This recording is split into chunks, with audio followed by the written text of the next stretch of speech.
calls from my father to tell me that the New York Times is calling. Hey, pal, it's Dad. It's 8:15 on Wednesday night. If you get a chance, give me a call. Nothing urgent. Just want to talk to you. I thought the article, at least the thing online, that's going to be printed tomorrow in the Times, was good. I think it's clear. And anyway, if you get a chance, give me a call. I love you.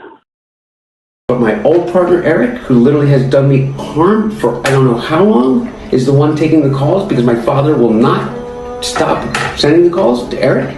This is a detail of most, if not all, of the 27 meetings that Eric Schwerin, who was Hunter Biden's business partner, had at the White House between 2008 and 2016.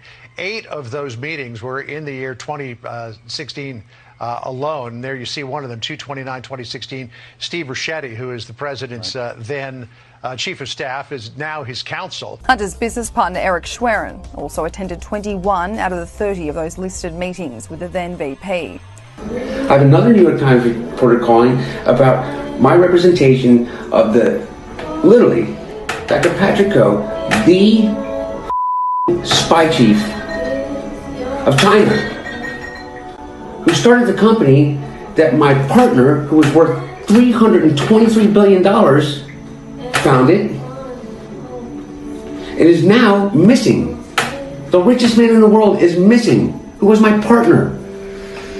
He was missing since I last saw him in his $58 million apartment and signed a $4 billion deal to build the largest LNG port in the world. In one instance, a guy that helped Hunter secure a $20 million deal.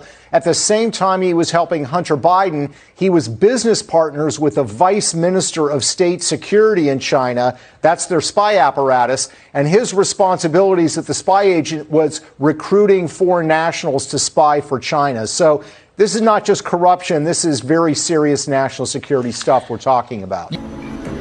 And I am receiving calls from the Southern District of New York, from the U.S. Attorney himself. My best friend in business, Devin, has named me as a witness without telling me in a criminal case, and my father without telling me. I just want to pause and just let that sink in a little bit. Devin Archer is now a convicted felon. He got a meeting in the White House with the Vice President of the United States. That's kind of a big deal. And I'd also like to point out that Southern District, he mentions that they were listed as witnesses. Hunter and Joe Biden listed as witnesses from Devin Archer in a Southern District of New York court case. That's the exact same one I just referenced. If I could read this was from the U.S. Attorney. He said, quote, "These defendants orchestrated a highly complex scheme to defraud a Native American community and multiple pension funds, all to corruptly bankroll their own personal and business interests."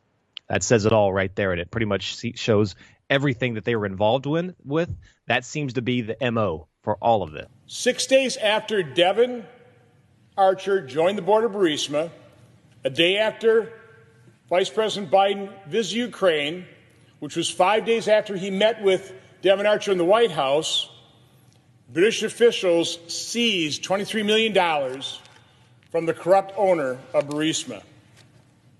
On May 13th, 2014, 3 weeks later, Hunter Biden joined the board of Burisma.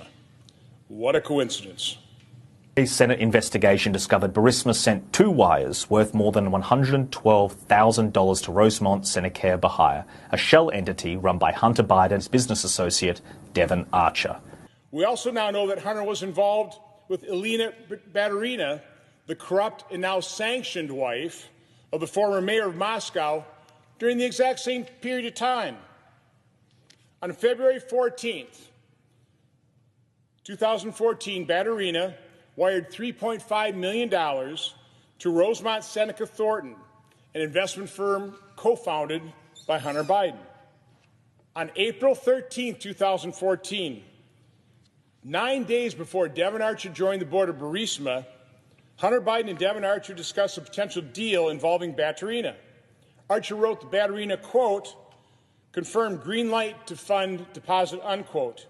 Archer continued, quote, just spent 2 hours on the phone with Kiev. I am confident at this point this is a good, if not life-changing, deal if the Ukraine doesn't collapse in the meantime. It sure looks like they intended to cash in on the turmoil in Ukraine.